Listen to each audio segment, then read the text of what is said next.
Hello, hello, and welcome to another live.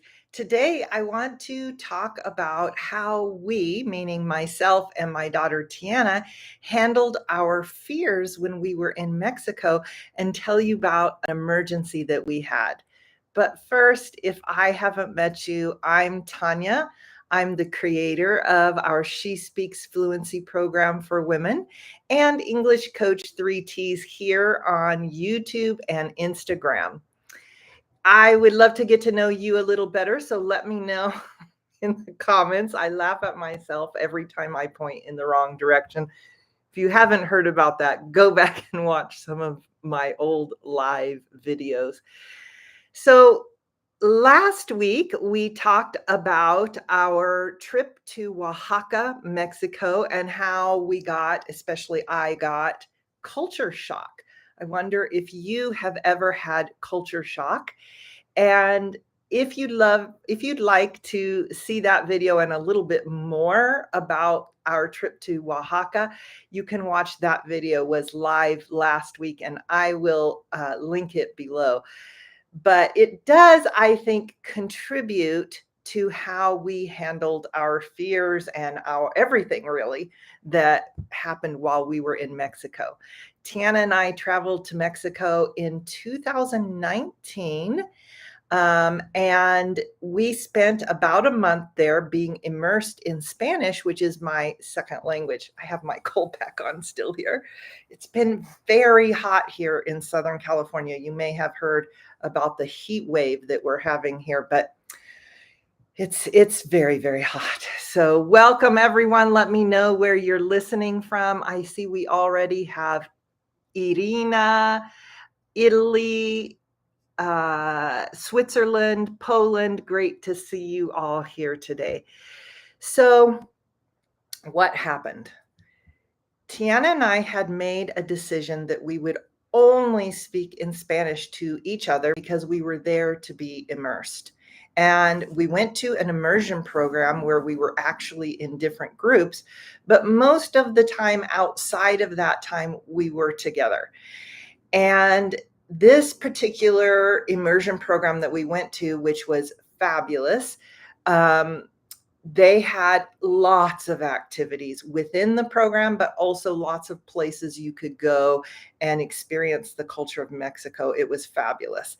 And we were there during a very famous festival.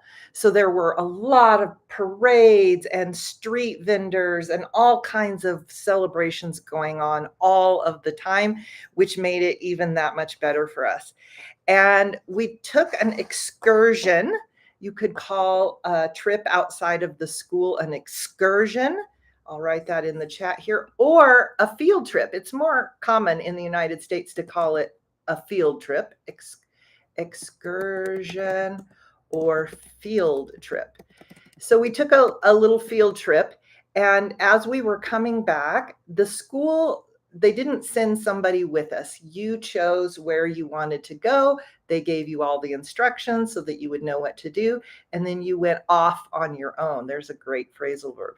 You went off on your own. These are some great phrases for you to use. So you went off on your own on this excursion, and then when we were returning, we were in a fairly large van, and they were dropping people off all over the city of Oaxaca, Mexico. And we were the last people in the van, and they got as far as they could go, which was still a few miles from where our school was, which was about a mile from where we were staying. And they couldn't go any further because there was a parade. And so the van driver explained to us that we would have to get out. He couldn't get around the parade, pardon me, and we would have to walk the rest of the way. Now, we did a lot of walking. You could say we did a ton of walking while we were in Mexico. So this wasn't surprising to us, although we were a little nervous because we weren't sure how to get back and would we get back before it was dark. So this is where I want to tell you a little bit about fears that you might have as an American traveling to Mexico. Some of these fears are exaggerated. Some of them might be right on, and some of them maybe you could let go of those fears. So that's part of the tricky part, is trying to determine what do we really need to be cautious of so that we stay safe. One thing they tell travelers, I think, from anywhere is to stay inside at night. Don't walk around a lot, especially by yourself at night. If you common anywhere, I know it is in the United States, and know where you're going. Be confident of where you're going. Don't eat the food here. This food is okay. Don't drink this water. That water is okay. Don't drink this, drink that. Don't do this, do that. This was a lot of things. But in this particular moment, we were cautious because we knew we didn't want to be out after night, and we weren't familiar. I shouldn't say we weren't familiar with where we were. We did have our phones, but we didn't know for sure the area, and so we would have to be checking our phones a lot to get back to where we were supposed to be. And also before the school closed. So there was a lot of kind of stuff going on that made us cautious, but also a little bit anxious. Welcome to Tunisia, Brazil, Korea. It's great to see everyone here. So as we were walking, we encountered the parade. We came across the parade, you could say. I'll put this in the chat because it's such a good phrasal verb. We came across the parade. So we found the parade, we ran into the parade, we were walking and there was the parade. But to come across something is something you weren't looking for. We were not planning to go to the parade that day, but as we walked, you could hear it in the distance and we came across it. And pretty soon we were standing in a crowd of people watching the parade. And it was very interesting to be watching a parade in Mexico. The colors are beautiful. The culture is amazing. And so we were having a really nice time watching this parade. It was kind of like an extra bonus. I'm going to have a drink of my tea here. So do you like to travel? Do you like to come across unexpected surprises like this and experience more things and learn more things? Tell me a little bit about your experiences that might be similar to this one. So we were enjoying it. And one of the first cultural things that I noticed that was different is that in the United States, even in a crowd, we kind of have what we might call our personal space. We might call it just our personal space or our personal space bubble. And especially during COVID, we talked about our bubble. But this was before COVID. This was 2019. And even in a crowd, people will leave even just a little space. People will avoid touching people they don't know. Now, it isn't always possible, but we are much more likely to leave some space between ourselves and someone else. I see that we have some people who enjoy learning and let's see, I lived in the United States, so I understand well. Very good. I don't see what your name is. Being with my love is my mission in life, I think is your name. I'm not sure. Is that correct?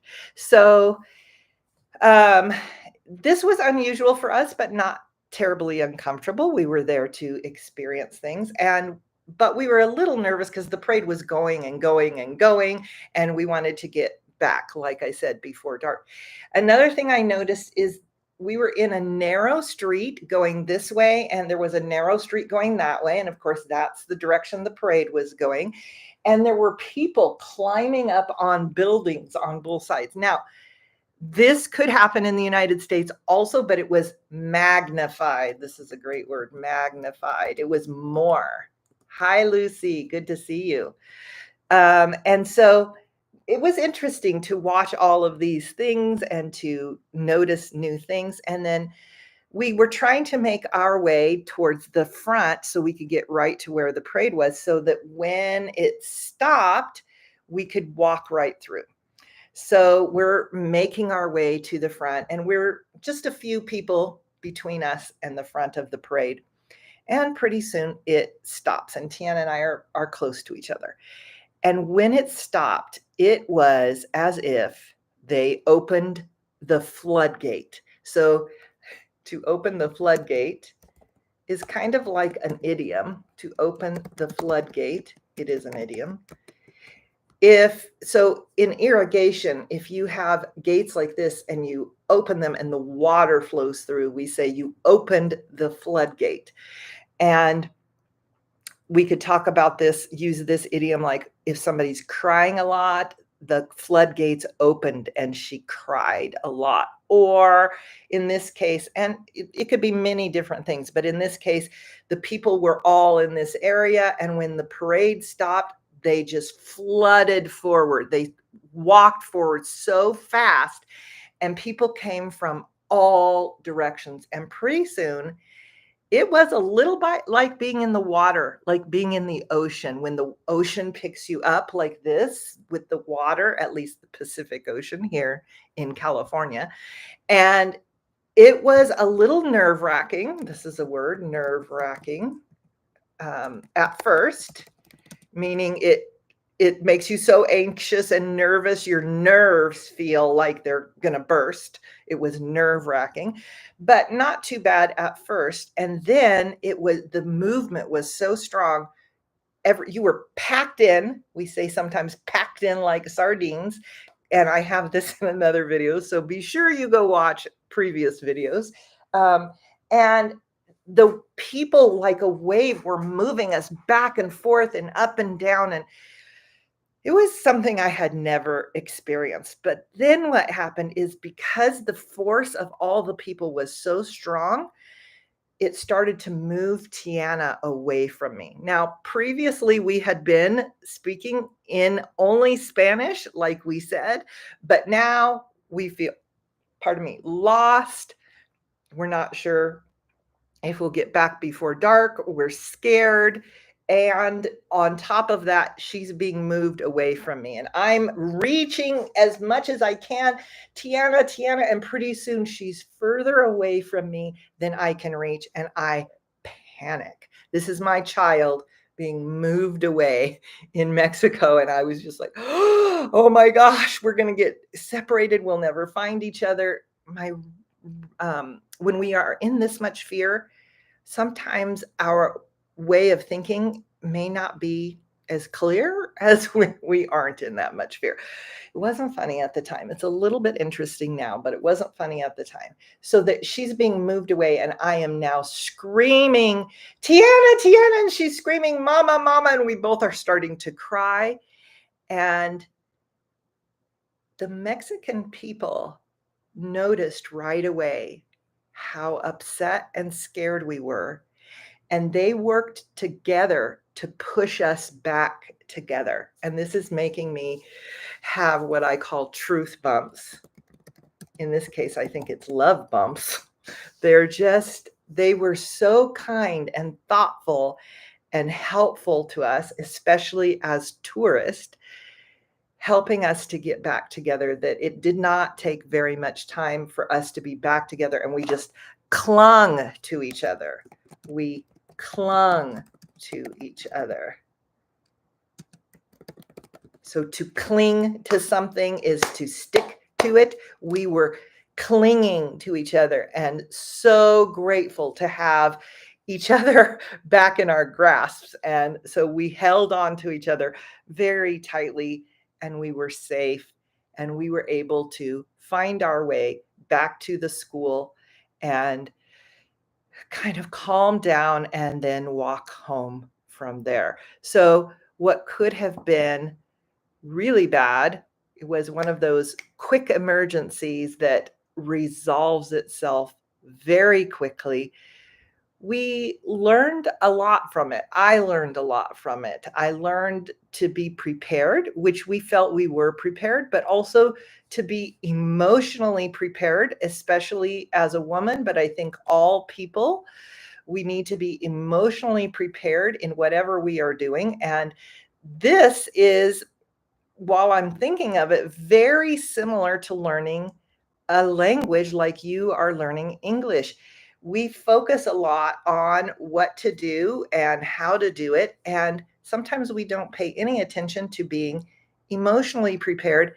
And this is one of the main reasons people don't become fluent because they're not confident. They don't know what to do about that. And then everything gets confusing and difficult. So I want to reach out my hand to you like the Mexican people did for us and invite you, if you are a woman with an intermediate level or above, and you want to become more fluent and you want to be prepared in every way possible, I want to invite you to my free class for women who want to become fluent. And I'm going to show you how you can do that without being bored or using boring materials and without doing things that don't work. I will put the link below so you can find the time that works best for you in this free class, and I'll look forward to working together with you.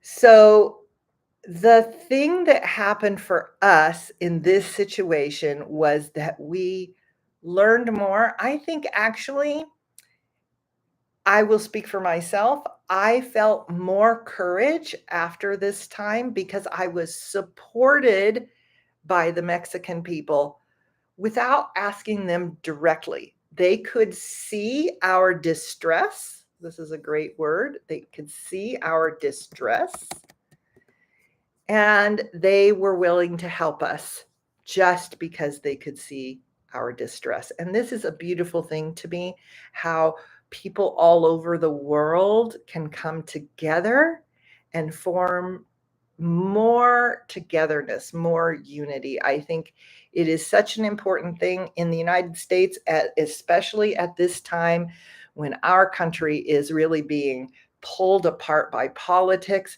It's so important for us as people, as individuals around the world, to find places where we can connect, even if we disagree. It's okay to disagree. We all disagree on one thing or another. Tiana and Talia and Trinity are my closest people. They're so in my heart, and I disagree with them on things, but we don't let that get in the way. All right, let's see if you have any questions about some of the words I've used or the phrases I've used. Put your questions in the comments or the chat and let me know, what does this story make you think of? This is such an important thing for learning English. You can come here and listen, and when I'm live, you can participate by writing in the chat, which is such a good thing. You're interacting with me, you're listening and interacting with what I say. This is so important. And then also you can think about, what does this make me think about? You're thinking in English already. Think about, what does this make me think about? What happened in my life or the life of someone I know that was similar? Or maybe it's different, but it makes me think of that. Put your answers in the comments so that we can get a little chat or conversation going here. I spend time after every live in those first 24 hours looking at your comments and your questions and answering them in the chat and the comments. I love getting to know you a little better. All right, so I see, let's see, I can understand 100% of your speaking. That is fabulous, though, that you can understand 100%. And then this person from Afghan Laziz Food says, but I can't talk fluently. So I would really encourage you to go back and watch several of my other lives because I talk a lot about this. This is a common topic that I talk about. And there are many ways you can practice your speaking. If you can understand 100% of what I'm saying, then keep listening a lot to my videos and other podcasts where you understand a lot, and do what I just said. Answer those questions I just asked. Answer them in the chat. Talk about them to other people. Talk to other people about this story. Ask them if they've ever had an experience like this, and ask them in English, even if they are another English learner. Yes, this is a great way to practice your speaking. And you need to be speaking as much and as often as you can, as regularly as you can. Afghan says, unfortunately, I arrived late, so I didn't hear all the story. That's okay. You can go back and listen to the recording and still tell me what it's making you think of. Hello. Merzad says, still waiting. Am I in? I don't know what you mean by am I in. Clarify your question for me, please, and I'll be happy to answer it as best as I can. I think I don't see any other questions. Oh, here's one. How are you? I'm doing very well. It's very hot here, but other than that, I'm doing very well, and excited to share this story with you and to hopefully get a little chat going with you here in the chat. Oh, Mr. Bob Newell says, this is my favorite TV station or YouTube channel. Thank you so much, Mr. Bob Newell. I appreciate that. And Joanka says, I like how you compare your stories to learning a language. Yes, language learning is a science in some aspects. Not a lot, but some. And it's also an art, and it is so a part of our life that we can learn from our life about how to learn languages. We're always learning. And if you've been listening to me for very long, you know I love to learn. Okay, it is almost time for me to go. I have another class after this. Okay, Mesrad said, I got it. Happy to see you. Happy to see you too. If you do think of a question, then please put it in the comments when I post this recording live. And when YouTube lets me, it does take a little time, but when YouTube lets me, I'll put another video for you to watch right here to keep becoming more fluent. And in the meantime, you can look at the links I have in the description below. I'll see you in our next live. Have a great day.